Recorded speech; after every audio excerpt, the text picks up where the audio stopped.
Howdy, internet land. It's Andrew with the Eh-soteric archives, and I'm here with my pal Mike. Hello, everyone. We're here for another episode. Yeah, gonna dive into another cool Canadian topic here. This one kind of centered around a bunch of synchronicities, which is kind of neat. I like those ones where you can kind of dive down a rabbit hole and you've already explored it in the past, and it sort of reignites that And a bunch interest. of things kind of come together as well. Yeah. Yeah. So that was this one, and that was me the other night Yeah. for hours and hours and hours. Came about very quickly. Yeah. This was actually supposed to kind of be sort of just a shoot the shit episode. Halloween, scary stories. Yeah. And you know, we've got some guests lined up coming up and stuff, but we sort of had a week where we didn't know what to do. So, you know, it ended up turning into what'll probably be 2 episodes because we both dove into our respective topics. And I think three, maybe even 4. We'll see. yeah, we'll see. But this one to start. We'll see how much we can drag this one out for everyone here. But we just did a good job there for a minute. So yeah. Whoa. We're getting good at this, man. Yeah. So yeah, the topic today we're gonna discuss sort of the central northern coast of BC, Ocean Falls, Bella Coola to Bella sort of makes a bit of a triangle there. And it's relatively unknown. Like, so I guess to jump back, where this kind of came up for me was like a few years ago. I was talking to some old timer, and he mentioned, oh, if you ever get a chance, you got to go up to Bella Coola. It's like there's great fishing around there. It's really awesome, and no one really knows about it. So it's partly because it's so inaccessible. Yeah, I mean it's very remote. You can really only fly in, fly out, and there's a couple ferries that long ferries that 5-hour minimum, I think. Yeah, we were talking earlier. Yeah. So, you know, it makes sense that the roads are pretty treacherous too. It's a pretty well known dangerous road in the country. So, not a lot of people make their way there. But anyways, after he told me about this place, I was obviously doing some research, looking it up, and kind of noted how cheap land and stuff was up there. It was holy shit. Like, for Canada especially, it's affordable. Like, and waterfront. Yeah. I mean, you gotta get there, but it's, you know, you just can't find that anywhere else in the country, really, outside of some parts of the East Coast and like Saskatchewan. Yeah. You know, places. That's about it. Yeah. So from there, I kind of I started diving into just the towns around there, and a really interesting one that I found based on a property listing that I found, which was just a beautiful property listing for next to nothing, was in a place called Ocean Falls. It's this tiny community. It was at one point sort of a bustling town, a growing town. Thousands of people. Like 3,500 people, I think, at its peak. In the early 1900s, this was as well. Well, that was heading into, I think, like between the 30s and the 50s. Oh, okay. So it was originally like kind of prospected in the early 1900s for the timber and hydroelectricity potential, I guess. And within, you know, it was like 10, 15 years of that, it was development had kind of started on the town. And it housed, like, they had a hospital, they had a massive hotel, like, you know, 400 rooms, which for a small kind of remote town, that's, you know, even now you can see the remnants of it. Yeah, for sure. And I think it's big. Yeah, it was partially to house all the people that were working up there. But yeah, it grew really, really quick, and the infrastructure kind of took off. At one point, it had the largest swimming pool in British Columbia, and a bunch of Olympic swimmers come from Ocean Falls, which I thought was really kind of funny. So it's noted as being like the wettest place in Canada. Its annual rainfall is absurd, and this is coming from people that live on the West Coast. So if we're saying it's wet, or they are saying it's wet, it's wet. So so yeah, this wet town breeds a bunch of swimmers, Olympic swimmers, and Jim Horgan. Previous John Horgan, sorry, previous premier of British Columbia was born there as well. Oh, yeah, strange. But anyway, so this town kind of like takes off, and It's owned by this CZ Zellerback. Oh, the Crown Zellerback. Crown Zellerback It's a company. is Yeah. the company that ends up owning a bunch of land up there and has the timber rights. American company, I think, based out From of San San Francisco. Francisco. Yeah. Yeah, so this guy or this company kind of like, expands up that way, and they have a bunch of land holdings. They're kind of responsible for the town sort of taking off. And then within like a decade, they I believe it was like the late 70s, this like hostile takeover, which we'll discuss later on, and the guy involved in that. But basically the town goes from 3,500 people down to like 1,200 people, and then within a few years of that down to like 100 people. And that's kind of where the town sits now, is like there's like 50 to 100 permanent residents. So I mean, yeah, this sleepy little oceanside town. And the interesting thing about it is like all the infrastructure kind of went to shit, obviously with everyone leaving, but this hydroelectric dam and this power station still exists up there. And when you look at the town, any pictures of the town, it's all you can see is that dam. Yeah. It's massive. It's perched like right over top of. I believe it was either the largest dam or the second largest dam in Canada at the time, like during its peak.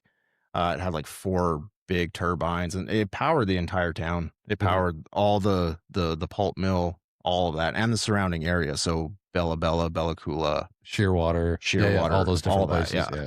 Yeah. So, and I mean, so this town has had this like crazy rise and fall, and then later in the 90s, kind of had this surge again, this prospecting thing again. And it's kind of interesting because the people, the indigenous people up there are the Nuxalk, and their lineage goes back, like I've read, anywhere from 9,000 to 14,000 years.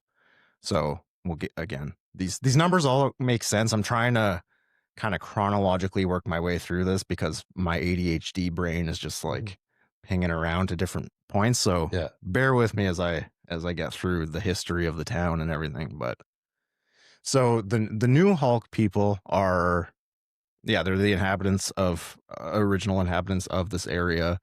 They have a very like rich culture in sort of like an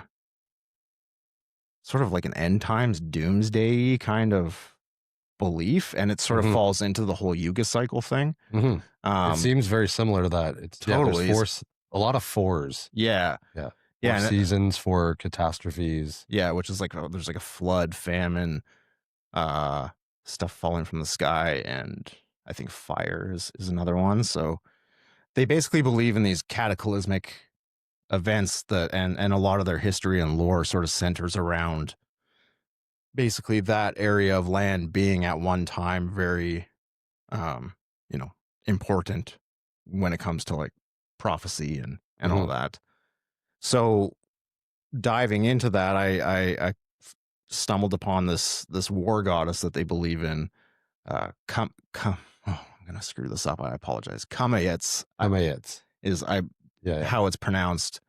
So she's this like this badass war goddess lady that was known to be fighting the giants in the areas. So this chunk of land was at one time apparently ruled by giants, and she slayed them and scared them away. Yeah, and so the story is that the valleys and the fjords and the mountains are all carved and sort of etched into the land, or they were, through these battles.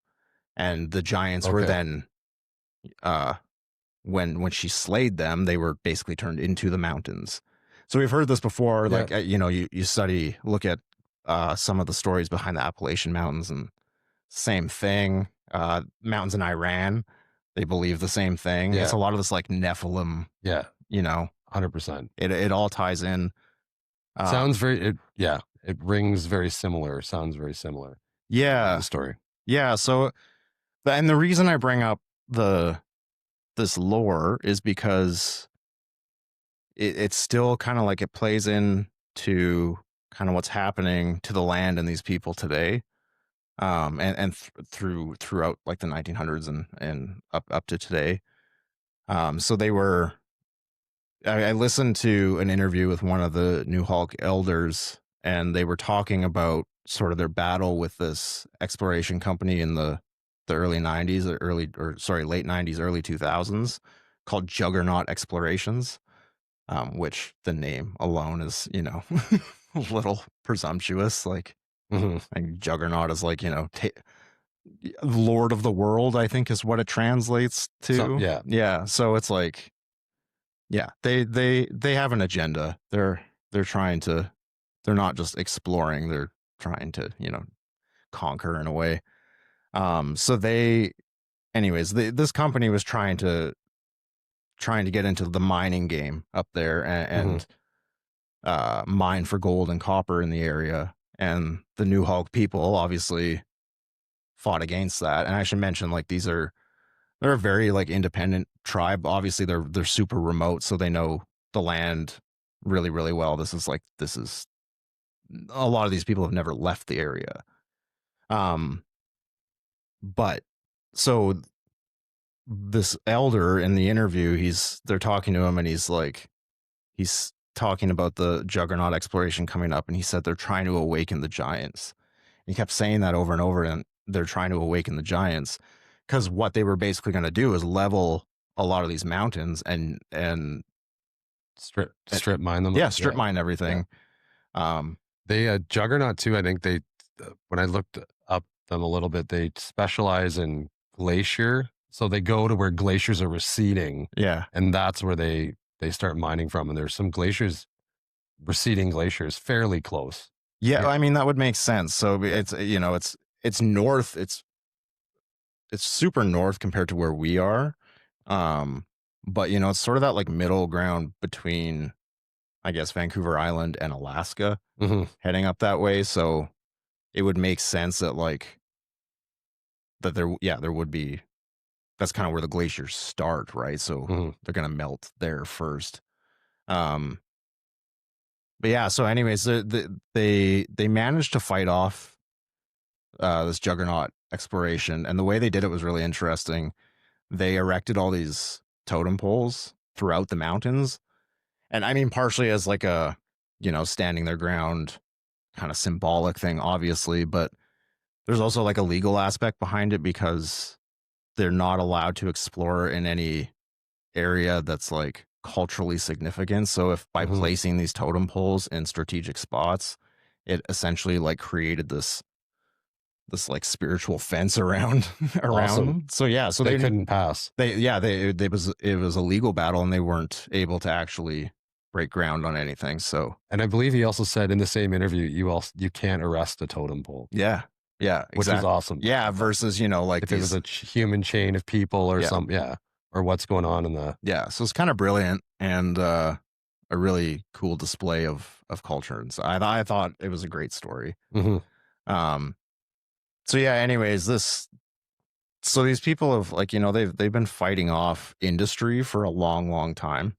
And at certain points have, been overtaken by it and then at other times kind of have had the upper hand. It seems like they sort of have the upper hand right now, but as we all know, we're heading into a new world that's full steam ahead with what with their vision of it. So I just have this feeling that we're kind of entering another period of some tumultuous times up there. Agreed.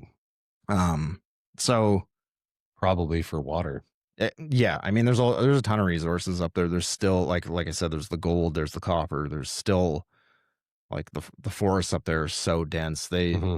They had their way with them through like the 50s, 60s, 70s kind of thing, but yeah, they barely made a dent kind of thing. So And as we'll get into later, there are a lot of waterfalls and yeah, currents that you can take advantage of for yeah, hydro, yeah, no, for sure. which is going to be a big thing moving forward. It's, I mean, yeah, like the need for stable electricity right now is, I mean, our power grids are basically like maxed out. So there's, Add the electric cars and AI Mhm. on top of that. Yeah, data centers, all that stuff, Yeah. right? So, so I wanted to break down sort of the ownership and the changing of hands with the town, because the town is, because it's like an industrial town, it's sort of like it's owned by whoever owns the industry, right? So Like a lot of places in like a Canada, lot a of lot of places, small yeah, I mean, towns in out east you Canada. have like the Irving family that basically like owns New Brunswick, right? Mhm. Like, for better or worse, whatever. But there's, yeah, Alberta is very much owned by the oil companies, and Mhm. BC at one point was very much like driven by uh timber and pulp mills and stuff. It still is, but not to the extent that it was.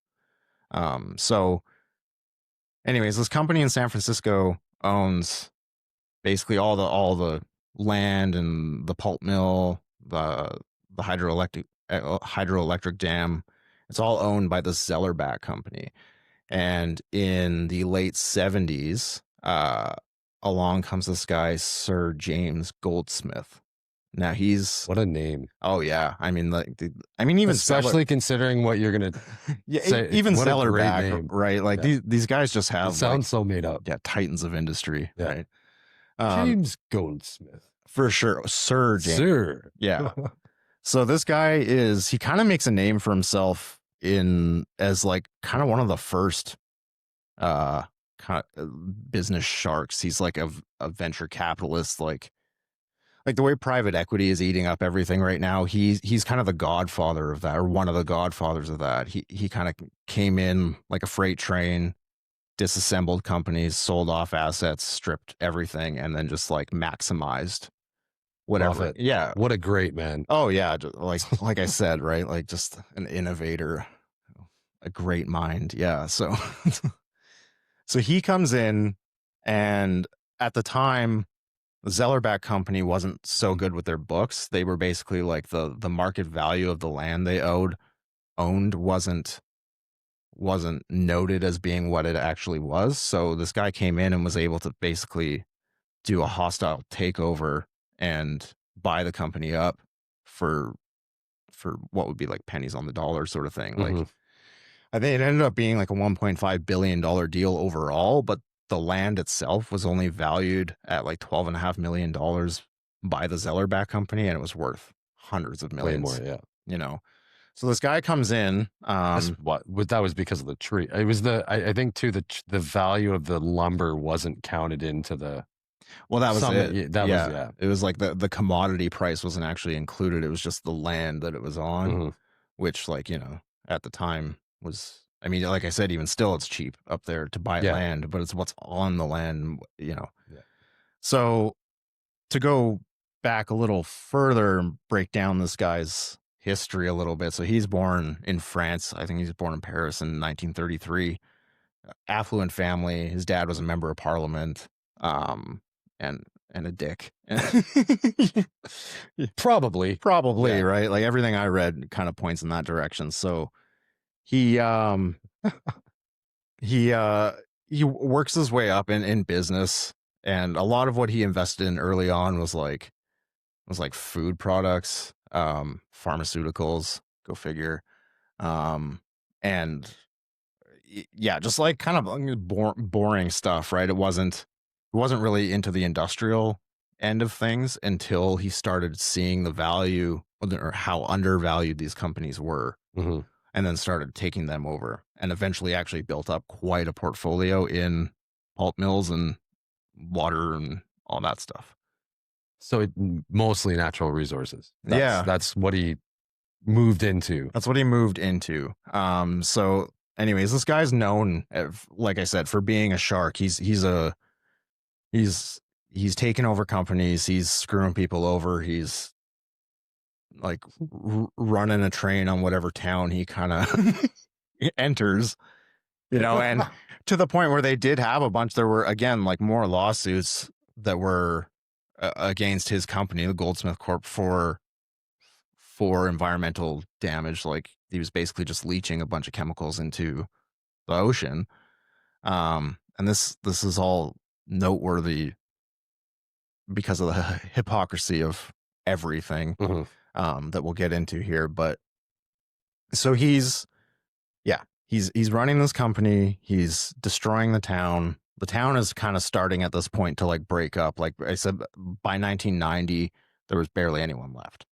So he really did. He came in, he stripped everything down, sold it off, whatever. Um, so this guy is actually where he gets the sir from is he's knighted. He's knighted and by it was Harold Wilson.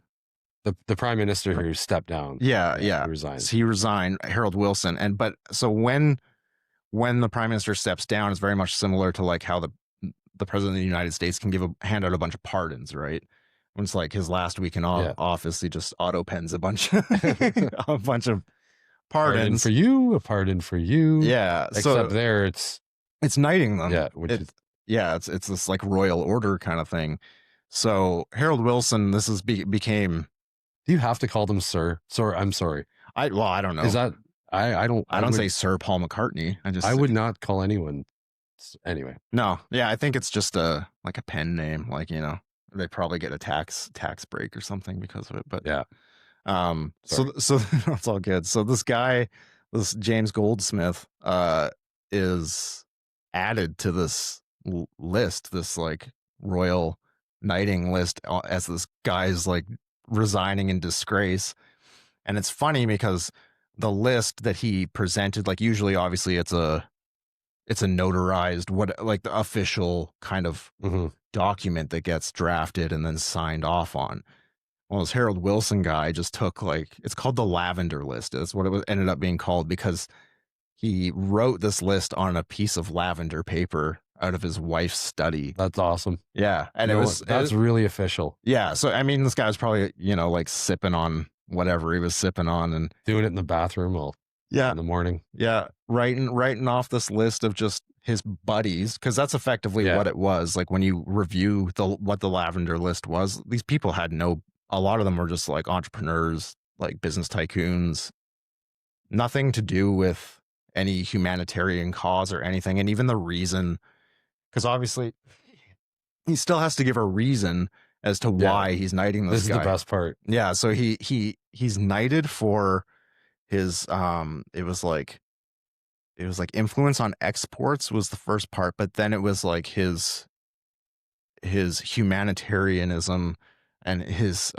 focus on the ecological improvement or something. Like he was like basically an environmental activist is what this guy was saying he was. And I mean, he was anything but that. He was the complete opposite of that. And it's funny too, because this guy actually Goldsmith started this foundation. I forget, and I'll make a note of it and put it below, but the foundation later in life, it was almost this like retribution kind of thing where he's like, because he started giving to all these environmentalist causes after he'd been knighted, though. Way after. So it was almost this like, he didn't want people looking into him, right? And so he's like, well, I better like how a lot of billionaires and stuff kind of have their philanthropy on the side. That's all just nonsense, and a tax break. Well, yeah, that too. But it's like it's a mask. It's oh, look at, I'm such a great guy.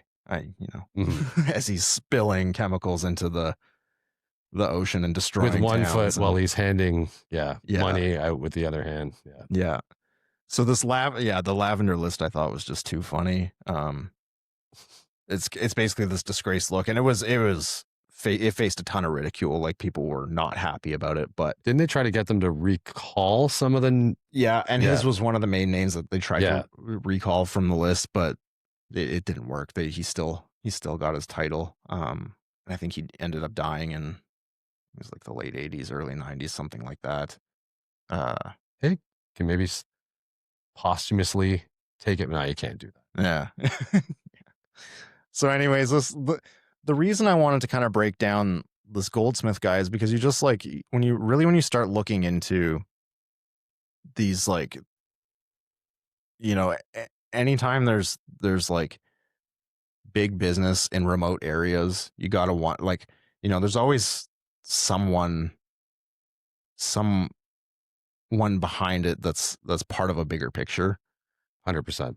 And with this, it's like, it was propped up as this like successful Canadian town, but even from its like even from its inception, industrially speaking, like it was an American company.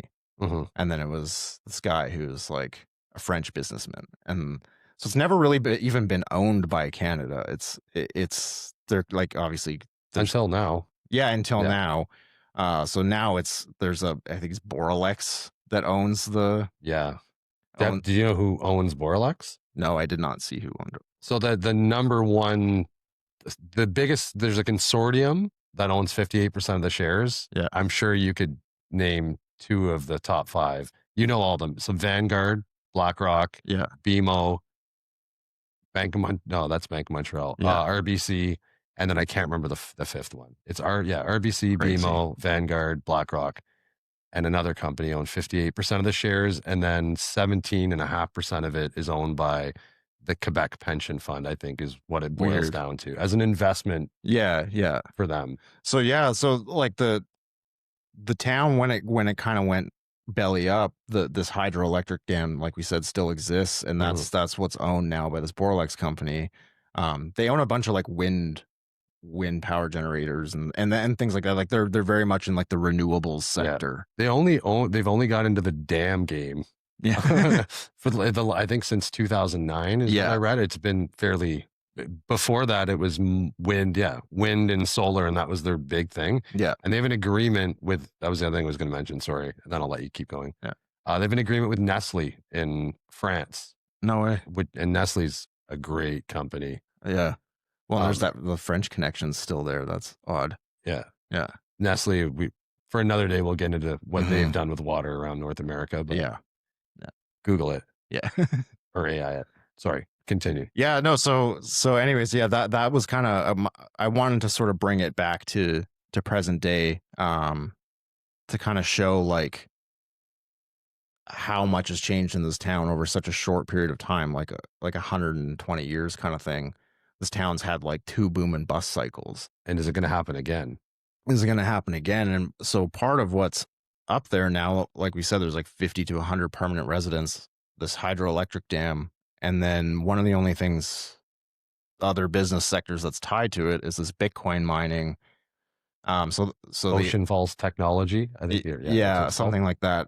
So they utilize the excess power that's generated. So the power that's still generated powers whatever the residents there, and then Bella Coola, I think gets some, and then whatever's left is used to mine Bitcoin out of the shell of the old lumber mill. So they're still utilizing some of the infrastructure, and that was kind of how they managed to get, because it was a small startup. Like I looked and it was like only like 3 guys that started this thing, and they got investment money and whatever. Had an angel investor. Yeah. So they're up there mining Bitcoin, which I was, I kind of had that, that sync where it was like, oh, like these guys are, the Nuxalk people fought off industrial mining, and now they're stuck with Bitcoin mining, which like whatever, you can have your opinion on crypto and all that. And that's, again, a different episode. We're not here to tell people what to invest in or what to, It does use a lot of energy though. It does. At a time where it's becoming more expensive, and it's a fairly destructive, hydroelectricity is clean, but it's destructive to the environment that it's in. For sure. You're altering it. For sure. It's gone. I think the excuse they use is obviously because it's like the excess. It's what's left over. It's like, so you might as well do it for something, right? No, it is something going on in the town, but there's no jobs, I don't think. No, it's not a job creator. It's not like actually generating any real income for anyone there. It's sort of just this, like, again, venture capitalist kind of thing. But yeah, I just thought the correlation between, like, they fought off mining once and now they have this other mining going on. And it might be AI soon, because there's talk that it might be moving to that because of some news that came down today. Yeah. So today, this story took a whole new spin when I was reading through the articles today, because they just banned Bitcoin mining in British Columbia. So I don't know what's going to end up happening with that now. Yeah, it's going to be neat to see, because that kind of changes the game. as far as like what we think is going on in the plans for that area up there. So again, back to the synchronicities, like I found out about Bella Coola. I started looking at land up there, found Ocean Falls, and then a little while ago I was like, I'm gonna see if there's any new postings up in Ocean Falls. And I saw this article that Elon Musk was there in August of this past summer. I was like, that's kind of strange. Like, I mean, not super strange because, It's a weird place. He's not a big salmon guy. well, I no, don't- that you know, yeah, he it's doesn't look like he doesn't do that stuff. I don't think. yeah, like if they were like, oh, Joe Rogan was in Ocean Falls, I'd be like, hey, he's probably fishing or something. You know what I mean? Because 100%, that's yeah. just whatever. That's what you do Yeah. up there. There's plenty of like rich guy retreats up that way. In fact, that's kind of the only industry up there right now is tourism. So, but yeah, so Elon being up there was kind of strange. And then I was like, well, why? Like, what was he doing up there? And instantly you get to thinking, well, he's probably, if the hydroelectric dam is there, he's involved in obviously this massive surge in AI infrastructure and like Search for energy for that. for that, That's- right? yeah. And that's the main thing is like, how are we going to power all of this? How are Mhm. we going to, even if it were to be for like crypto, it's like, yeah, you need to cool those data centers rapidly and continuously. And that's the other thing, the environment up there, like it doesn't ever get too hot. It's very temperate in that sense. Mhm. Super rainy, no shortage of water. No, You know, you're not gonna have much success with solar power up there, but lots of hydro, lots of hydro, lots of wind, Yeah. all that stuff. lots right? of current. This current's quite strong, I Mhm. believe, there as well. So For sure. Well, it's all in a big channel, so the tides come in and out, and they just Mhm. like push.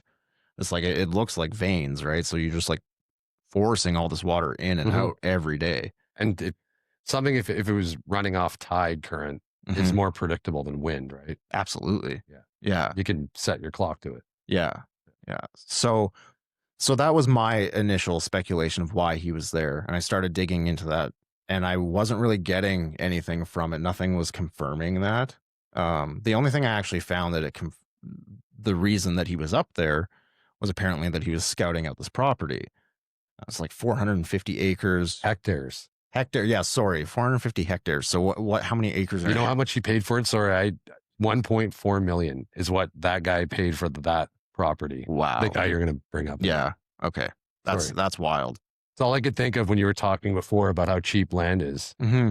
Mm-hmm. So yeah. So Elon was actually up there scouting out this property, and like the property has like it's fly in, fly out. It's got like a perfect water landing strip. It's got Yeah, big deep water. yeah, tons of like untouched timber and stuff on the property. There's waterfalls that basically surround it. Its own runway. Yeah, it's on right. It's like it's this like total rich guy retreat. Like And it's situated below a long lake, exactly Yeah. like Ocean Falls. And yeah, some rapids that go down in this pretty little bay. yeah, it's awesome. It's I mean, if you look up pictures of the area, it's absolutely stunning. Like it's beautiful. But yeah, so he's up there scouting this land, and then I was like, well, who owns this land that he's gonna buy it from? And I found out it was James Murdoch, son of Rupert Murdoch, who started Fox. Mhm. You know, it's just media tycoon, right? Yeah. And I was like, okay, so you know, we all know these guys they're all in bed together, right? They all roll in the same circles, Mhm. regardless of what side of the political spectrum they are on this week. So Yeah, he's very left leaning. yes, Yeah. yes, that's something I will get into because I found it interesting. I was like, what's this guy? What's James Murdoch doing? Because this guy's a billionaire. Like he's, you know, he at one point was running Fox or a division of it. And there was this kind of like dramatic breakaway that happened where he didn't agree with the direction Fox was heading again because he's kind of left leaning. Fox, you know, holds that they're the right wing guys. So Yeah, he didn't agree with some of their views, I think. yeah, He got so- bought out. Did he? I think bought out by his brother. something like that. Yeah, it was basically another form of a hostile takeover kind of thing, and he was sort of forced out. Mhm. And there was a bunch of drama behind it, and then he kind of stepped away and started his own media company, which I believe they own a chunk of Vice, which that should tell you something right there. Mhm. Um, Tribeca Film Festival. So he's I like a thought that was interesting. partner with Robert De Niro in that, which, like, again, Robert De Niro. Bleh. So sad. It is sad. It's Yeah, I'm so not saying, sad, yeah. even acknowledging that is true. I know, but he really Yeah. just, he really turned into a Yeah. quite the boomer. Yeah. So anyway, so James Murdoch is up there owns this big chunk of land, and my first thought again was like, okay, this is like a hideout. Like, this is totally an end times, like how everyone's building their bunkers in Maui and everyone's building their bunkers in these remote areas. It's like, yeah, that's what this is. Why else would he be up there? Like, this guy's businesses are run out of like New York, Los Angeles. He's got business in Quebec and Montreal. Like, he has, I know he's rich and he can fly in and out whenever he wants or whatever, but it's still, to me, it was just like, this seems like such an obscure place to have this much land, you know? Yeah. So yeah, the sinks are just, they're just too strong in the sense that I just can't shake this feeling that there's some planning going on up that way between these super billionaires. And I made the connection when the giants in the mountains, and like, we refer to these guys as like tech giants. Yeah. So it's like they're returning to the area. And not only that, like the wet, wet, soggy environment. And how many times are these people called reptiles and, like, Yeah, lizard yeah, people? yeah, And I Yeah. however far you want to take this, it's like, there's a reason they're there, and there's a reason they're and I obviously think it more leans towards the, like you said, like, land to either build these data centers and then operate them in these remote areas, or yeah, just to generate the electricity to sell elsewhere. And you got a steal on it. Like, Yeah, if he ever does sell it to Elon? I think Elon will end up buying it I and think turn so. it into an AI data center, or someone will. If not Elon, someone else will. Yeah. Is my opinion. Well, I think maybe it's either, I could see it going two ways. I could see it either being sold to Elon because they just, whatever, they don't care. Money talks, and he's got the money to buy it, and James maybe he's got another bunker somewhere that he wants to go to. But I also think that it might end up changing hands again into one of these other corporations. So he's got, James Murdoch with his wife, has an organization, starts with a Q. But they are basically like an environmentalist, like environmental tech, kind of startup, nonprofit sort of thing. And then the other side of their organization is like pro-democracy and like voting rights, and they're big Biden, and I think they supported Biden and Kamala. No, he was a big investor in Schmovid, and green technology. It's always green technology. It's like a lot of politicians here, right? Their side companies are green technology, carbon capture, all these. Well, and it's just, it's money laundering. That's really, at the end of the day, all it is, right? They're just follow the trends, and when it becomes too obvious, like with that Goldsmith dude, it's like, he was that old boys club business tycoon where it's like, yeah, it was almost respected to be a shark and to be like imperialistic, kind of like, conquer companies and that was in that world seen as like the path to take. And then when stuff sort of started to take this like left leaning turn, and that became the normie thing to do, right? It's like, it's all, again, it's two wings of the same bird. It's all the same stuff. But yeah, so James, two cheeks of the same ass. Yeah, exactly. Yeah. All just farting. Yeah. So James Murdoch, like his companies that he operates now, I think one is like Lupa Technologies, and then he's got another one too. They're all involved in the same shit. It's all the same things. Yeah. It's all environmental tech. It's all like renewables. It's all whatever, like media, like but left-leaning media related stuff, voter whatever, just all these like NGOs and stuff, right? So hmm and he's been funded by Soros, he's been funded by the Rockefellers, he's been funded by, you name it, this guy has taken money from them, hmm and like to the tune of like hundreds of millions of dollars for his organizations, and like whatever he's doing with it, it's alleged. Yeah, yeah, I'm not accusing anyone of anything, but it's, you know you can follow the rabbit hole and always end up at the same spot. yeah, for sure, 100%. hmm Yeah. So yeah, I mean that's So kind he of. also seems like a stand-up guy. Sorry, Oh yeah, no, absolutely, yeah, no, for like the first yeah, fellow, like same, Goldsmith. yeah, I yeah, keep wanting to call him Gold Member, but Goldsmith. yeah, He kicked so there's a historic hot spring as well, like natural healing spring on that property. uh-huh, And the minute he bought it, he fenced it off and won't let anyone in. really, Yeah, huh? Yeah, see, this is what I mean. It's like there's. said Reddit. This is Mhm. on Reddit threads. A bunch of locals complaining about it. And Yeah.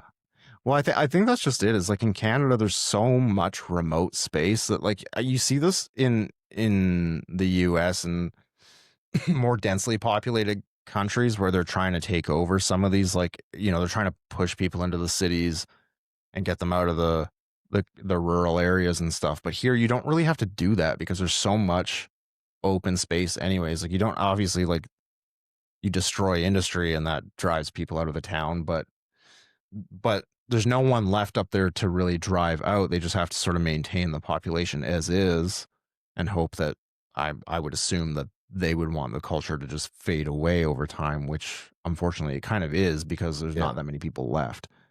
Um, so they're able to like push this like agenda of like expansion so much easier up here and fly under the radar. Like, had I not seen that, and it wasn't like a business article or anything saying, "Oh, Elon was in Ocean Falls." It was like TMZ or something stupid, like, "Oh, Elon's up in Canada. yeah, What's he doing up there? Fishing?" Like, you know. So it's just like they just kind of skim under the radar, and they're able to buy up this land and like build these like, if I don't know if anyone knows, but like in Ontario, like there's data centers popping up everywhere in northern Ontario right now. hmm And why? Because it's cold. They're easy to operate. It's nothing but like open, bare land. Alberta's going to be the exact same thing. Saskatchewan, the yeah, same thing. Anywhere where there's just open areas, that's going to be data centers. Anywhere where it's like resource rich, that's going to be just like cordoned off and owned, crazy. you know? Sounds very much like what Elon's grandpa Yeah. wanted with the technate or yeah, Yeah. Yeah. Well, yeah. Right. Like, I don't know if you want to go into that a little more, but who Elon's dad was, and because he is Canadian, right? he's so his mom was born in Canada, and his Mhm. mom's dad, uh, Joshua Haldeman, I think was his name, was part of this movement in the 30s and 40s, the technate movement. And if you look at what they wanted to do, and this is in the 30s and 40s, it's crazy to even think that they were thinking this way. Yeah. The first thing was they wanted one North American continent. So they wanted Mexico, US, Canada, and Greenland. And they mentioned Greenland The whole North American Union thing. to be one country. Yeah. And they wanted technology, science, and things like that to be the way forward. So get rid of all politicians, get rid of elections, and have a bunch of technates, they would be called, hmm who called the shots, and everything would be based on science Yeah. and data. And those are their exact words from the 30s and 40s. He got arrested too, and just before the war because they disagreed with World War II. So they were declared persona non grata, I guess, in Oh. Canada. They were all arrested, and then a couple of years later, they said, "Okay, fine, we think the war is a good thing now. Get them Nazis," Yeah. and then they were released, and it was allowed to go on again. Elon Musk's grandfather left Canada though in 1950 to move to South Africa because of apartheid. It actually, no joke. It says that in his. If you look at his Wikipedia and other things, when you see That's what it says. Is he went there because that was he went there because of apartheid, not it's crazy. Apartheid tourism. Like what? Yeah. Yeah, that's wild. And then and then he took his daughter with him, who is Elon Musk's mom, May. I know. Yeah. Crazy. Yeah. Okay. So yeah. So I mean, and she's a great doll. Sorry. Look into her one day. There's a lot of weird satanic stuff with that. Well, like we've said before, right? A lot of this is like family lineage stuff. Like you don't, you plant the fruit tree so that generations past you can, bear the fruit, It plant like, yeah, that's exactly. And think about all the different parts of him too, right? Yeah. Of Elon. His grandpa though as well. They wanted, I forgot, I thought of this when you were talking about the data centers. They think that no one should work. So not think, that was one of their ideas. Like 10% of the population would have to actually work. Yeah. No one else would have to work because everything would be done by computer or by and Elon automation. just posted the other day that we're going to have universal high income, not just universal basic income, universal high income. So we'll be able to like go after Crazy, Yeah, I mean it all plays into this. And their currency. I just want to get this. The last thing was their currency. They wanted to get rid of all currency, and everything would be not carbon credit based, but very similar to that. You were allotted this many credits because the place you live in gives out this much energy. Well, and that's this much positive. That's the system that they're trying to build right now, right? Is these carbon credits. I actually have a friend who's working with some of these oil companies and stuff, because they know that that's the transition that's coming, or that's coming, is that these companies are going to have to actually buy carbon credits to be able to operate at the capacity that they currently do. So the concept is basically that we're like, he's trying to help them figure out how to optimize that to get the most carbon credits they can, and then like monitor it with AI and stuff. So that's what he's doing. And which, I mean, like conceptually, I see this thing that sucks is some of this stuff is like conceptually, I'm like, it's really cool that people would think of a way to organize. Like humans are so interesting that we can build these systems. Not that they work most of the time, but the fact that we just like build these systems out and like try and apply these concepts to like real life. And then at the end of the day, you realize who's actually funding this all, right? Like, yeah, of course, I would love to live in a utopia where there's a lot of industries that I don't buy into the whole climate change agenda, but I'm not going to sit here and say that we're not damaging the planet, right? There's 100% so many industries, whether it be fast fashion, oil and gas, like all of it, that it all has an impact, positive and negative. And we should be trying to mitigate that. And I don't want to see these beautiful areas poisoned and destroyed. But consumers, in my opinion, consumers should be the one to decide that, not have it mandated. Oh, 100%. Yeah. Like, if a company wants to do it. And if people like it, they'll purchase that product. And as opposed to everyone doing it blanketed across. Well, bureaucracy never helps anything. No, it just doesn't. It slows progress. And we try to use bureaucracy to like force progress. It's counterproductive, but I think, and there's all this talk about, I mean, like, so Trump, within his first week in office, signed a bill for like $500 billion in AI infrastructure. And it's like, it's not like all that's being spent in America. Like, no, where's that money is going to be invested in other areas that are going to help to build that infrastructure. And with this like 51st state thing, which I know people are very against, and without realizing that we already are incorporated with the United States on so many levels, that this North American Union has existed for a long, long time. Longer than we would care to admit. Yeah. Yeah. So I just can't help but think that that's where this is headed. So I'm, not financial advice, but maybe look at land up in Bella Coola. Maybe check out if Boralex is, I think that they trade on the Toronto Stock Exchange. Yeah. So, and Frankfurt. Yeah. Weird. Yeah.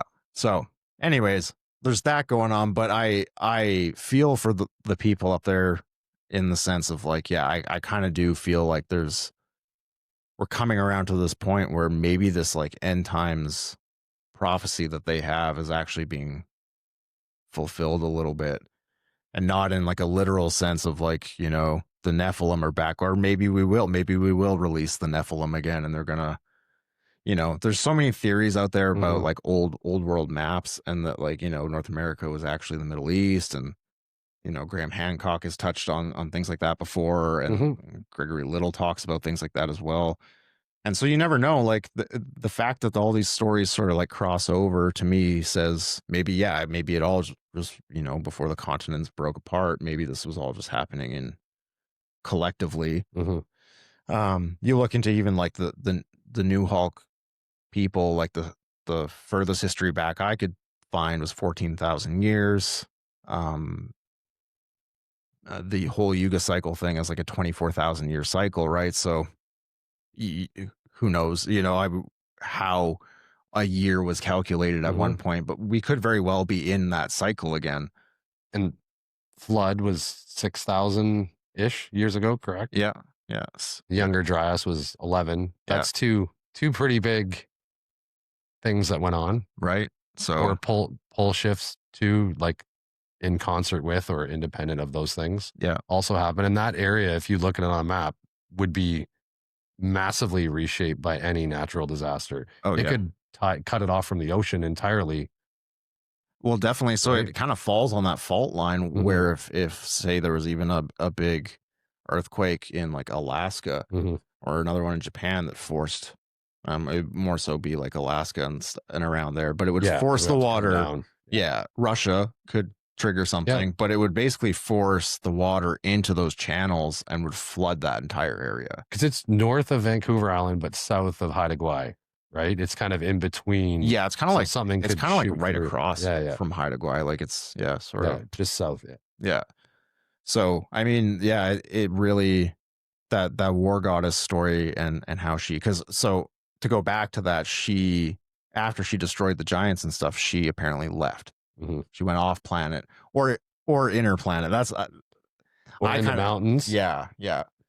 So she disappeared, and she's only set to come back when there's a cataclysmic event, and basically she's needed again. She has a familiar. She's always depicted with a snake, so there's like the serpent.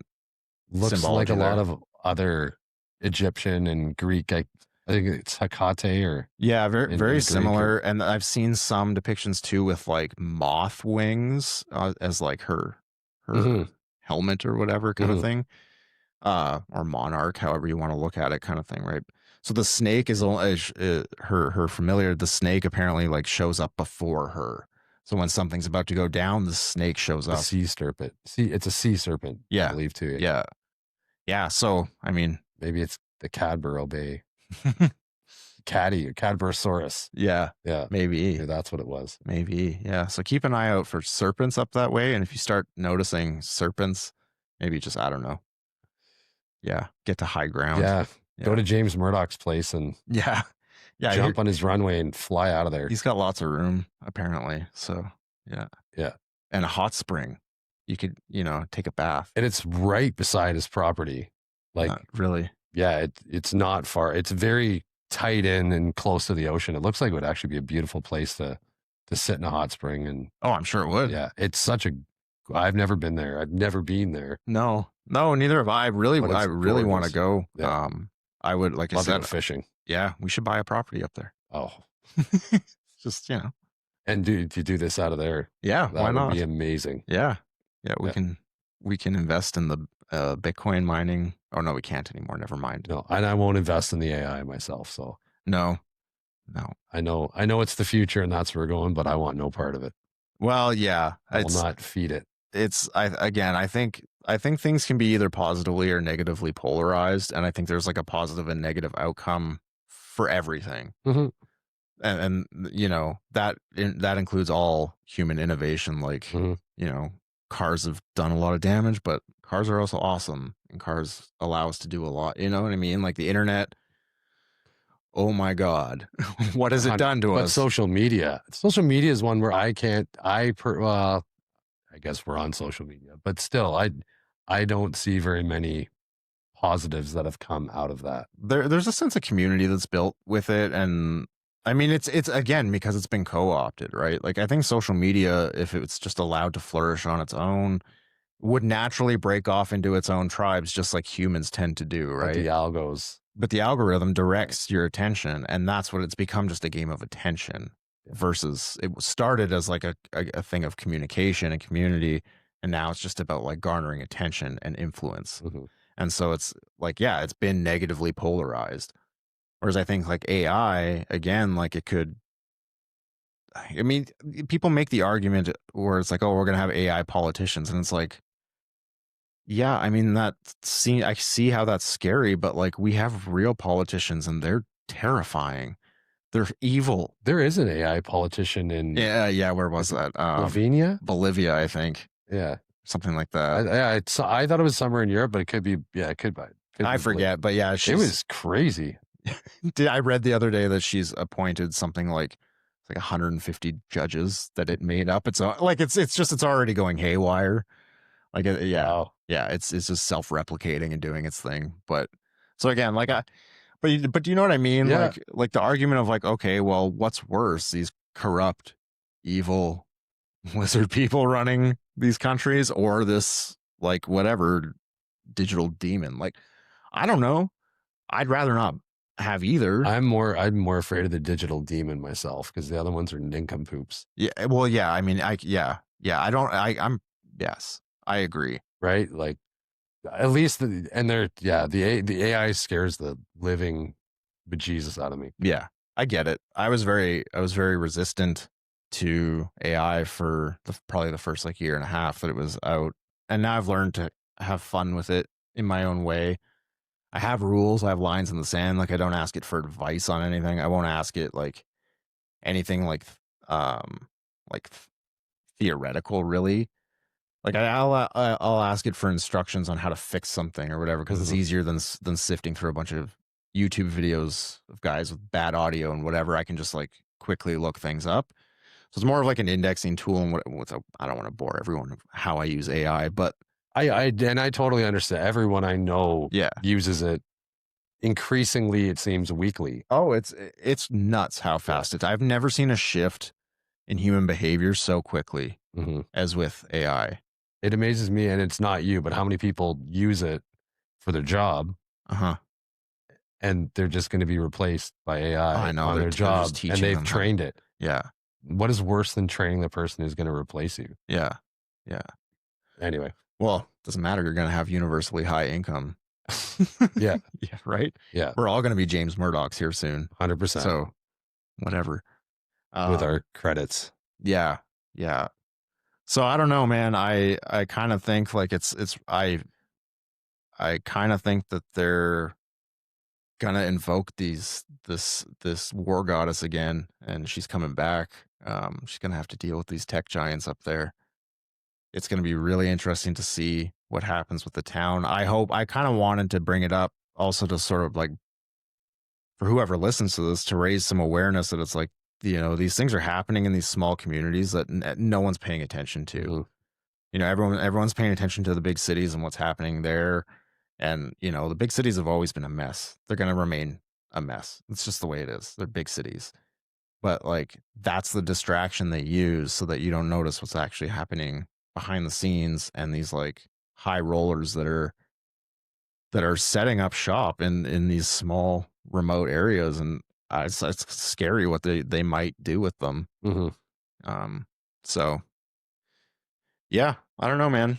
I'd like to go there before it's would love to. Yeah, before it's Ocean Falls is spooky.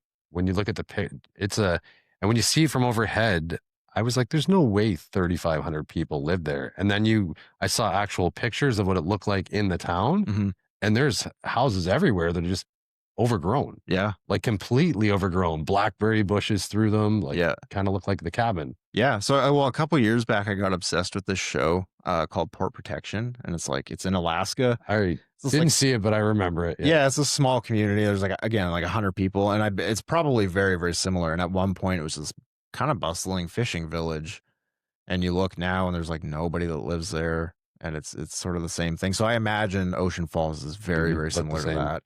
There's quite a few of those. I mentioned that one on the north end of Quadra Yeah. too. That they're spooky. They just and to think about how crazy bustling and the noise that would have been there and things that would have went on, and you see it and it's just silence and nothing and dereliction, and Yeah. it's kind of sad. It is. It is. And it's at this on one hand, you don't want to see it. It's like it'd be cool if if there was 3,500 people there again and it was a productive town or whatever, but then at the same time it's like that could easily get out of hand these days, right? Oh, yeah, like yeah. I don't know if they want that, or do we want to keep these areas pristine and take them back to what they once were.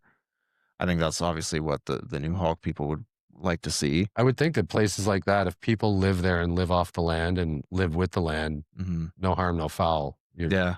In my opinion. Well, yeah, I don't all of it's there's a lot of spots in Canada where it's just too hard to get to, right? Like it's never going to be a 50, you're never going to turn that into a 15-minute city because you can't. No. Which this is a side note. I grew up in Edmonton, right? So I've never really paid much attention to Edmonton politics, but they just elected a new mayor who looks like a thumb. Like he's like this. When you sent me that text, I looked at a picture of him. Like, he really does look like a thumb. He looks like a thumb. How does someone look like? He looks like a thumb. Yeah, a human, just a big thumb.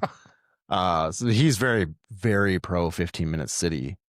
Hey, like he like posted this thing where he's like talking about, and I knew this from, so everyone has always said to me like, oh, BC's so left leaning and it's gonna go down the crapper and they're just gonna keep going further and further left, which like I mean, there's parts of BC that are absolutely very left leaning to their detriment. Yes. There's also a lot of hillbilly ass places here that also are idiots, so that whatever. But I kind of had this feeling because everyone, had this surge to and this is totally off of Ocean Falls now, I'm sorry, but everyone had made this surge to Alberta, and I was like, this is going to be short lived. They're just going to bring their politics with them, and it's going to go to shit. And I kind of think that's exactly what's happening. They're like, Edmonton's like one of the first cities to sign on to the 15-minute city thing. And like, it's just, it's going downhill so fast. So I'm happy to be in British Columbia. I'm proud to live in BC and be surrounded by beauty and there's some derps here, but we're they're easy to escape from. Yeah. And lots of great places to walk. Yeah. And think. Yeah. No, this is a land of gnosis, like 100%. Easy to attain gnosis here because you just have that piece. So Kingston, Jamaica, also a 15-minute city, and Jamaica, the country, signed up apparently just recently for the whole Agenda 2030 with the whole biometric, and they just got wiped out by the hurricane. Hey? With that, I will get into weather stuff and HARP and whatever, and I don't know for sure, but it did some weird stuff. I know hurricanes do weird things. I understand that, but it did some. It's been happening a lot recently with weather systems. Yeah, there's a lot of coincidences happening. And fires and stuff. That was one thing I didn't actually look into with Ocean Falls in that area, but with the whole James Murdoch and all the stuff he's invested in with environmental tech, I didn't look it up to see if he was involved in any cloud seeding projects or anything like that. But I was like, oh, what a great place to test, that technology, right? If they could stop the rain or if they could intensify whatever, direct it into certain channels.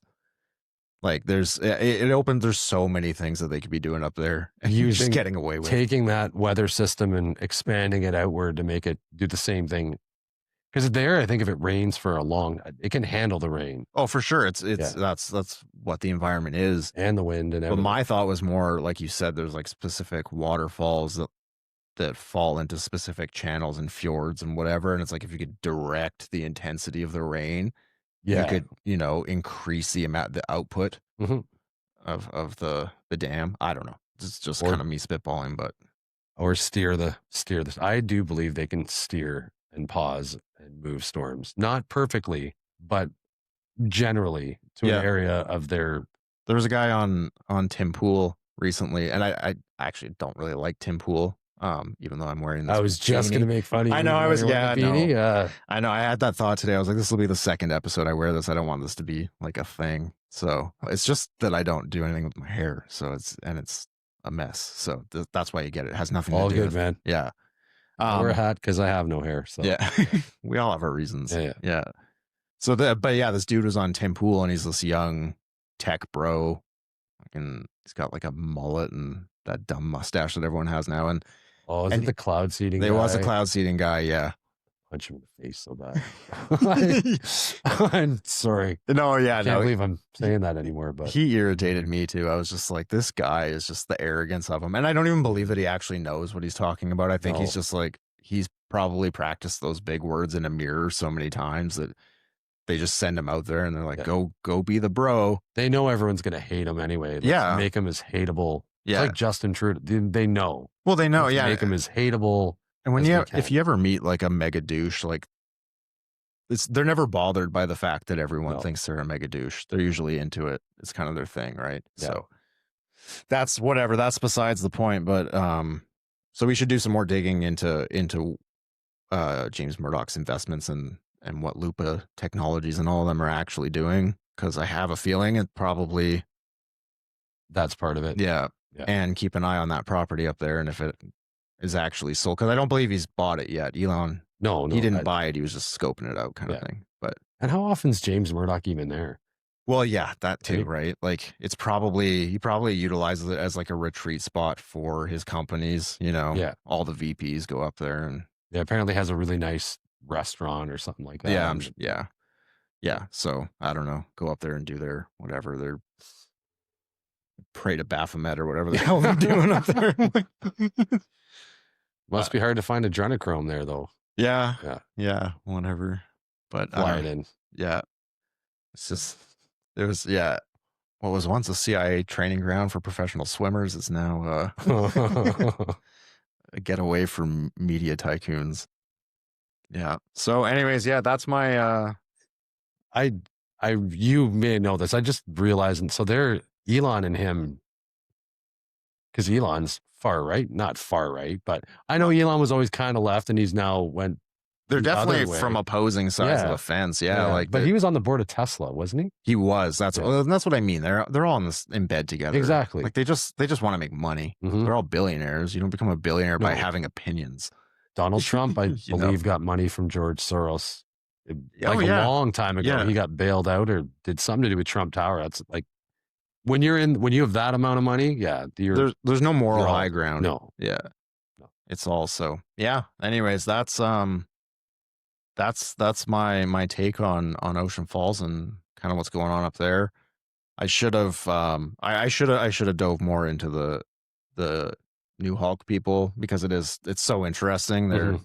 But it kind of, they're more just this like, I view them as like the shepherds of the land. They're the protectors up there and the last stand of anything that's up there. So I really, I'm rooting for them. But we should try to, because I think another part that was hard for me is a lot of all that knowledge comes from oral stories, not from written stories, right? So it's not as easy to get the story. It's very limited what you can find, or at least what both of us could find about it. Yeah. It'd be nice to get someone on to maybe expand on it. Yeah. Another show a bit longer. For sure. Yeah. There's a couple different podcasts out there, like APTN, like Aboriginal People's Television Network or whatever. And they interview elders and discuss stories. But a lot of the time, it is very much focused on activism and kind of like that maintaining the land up there, which obviously deserves its place. So pretty neat. And there's a lot of syncs and a lot of things that tie together. And I'm really interested to see what happens. And I might buy a house in Bella Coola. We'll see. I would for sure live up there. Yeah. So yeah, man, any other questions or thoughts? I know I kind of went off on this one because I spent all night the other night just going down a rabbit hole. So I let you go and I interrupted nicely when I had stuff to interject with. No questions at all. No, cool. Yeah. All right. Well, yeah, no, that's all I got for this one. I hope everyone enjoyed it. We've been didn't really do any housekeeping at the beginning, so I guess I can do a little spiel. Mm-hmm. But yeah, we've been getting a lot more engagement on things. I keep forgetting to post. There's so many. Speaking of social media, why are there so many of them? I can't. And I know I know there's a way to like post on everything all at once, but I don't like to do that because it just feels like I like to write the caption and stuff like I don't know, whatever. But I keep forgetting to post on X. So if anyone's like, not that anyone follows us on X, so maybe follow us on X, and then I'll have a reason to post on there. Yeah. I'll put the links below. And X is really the only social media that I'm on, so that's probably what I should be doing. Yeah, maybe you can pioneer that one. Okay, done. Yeah, I said it on camera, so I have to. just got that's locked in now. But yeah, no, we've been getting a lot of people engaging on Instagram. We've got a couple interviews coming up with people that we've connected with on Instagram and stuff like that. So that's really cool. Looking forward to that. We're still gonna try and get the Substack thing going. Very hard with both of us working our tails off. Yeah, and our other jobs as well. This is busy season, so it's it is what it is. But they'll come. Yeah, they'll come. We're building this slowly. The goal was organic growth. We wanted to just do this in a nice, easy breezy way, and that's the way it's been going so far. So it's been a lot of fun. It has. Yeah. And I hope everyone out there is enjoying the episodes and staring at our mugs. And we're on Rumble now. I know I like begrudgingly put our stuff on YouTube because I don't like YouTube. Yeah. Just for several reasons. But I have been putting it on YouTube as well.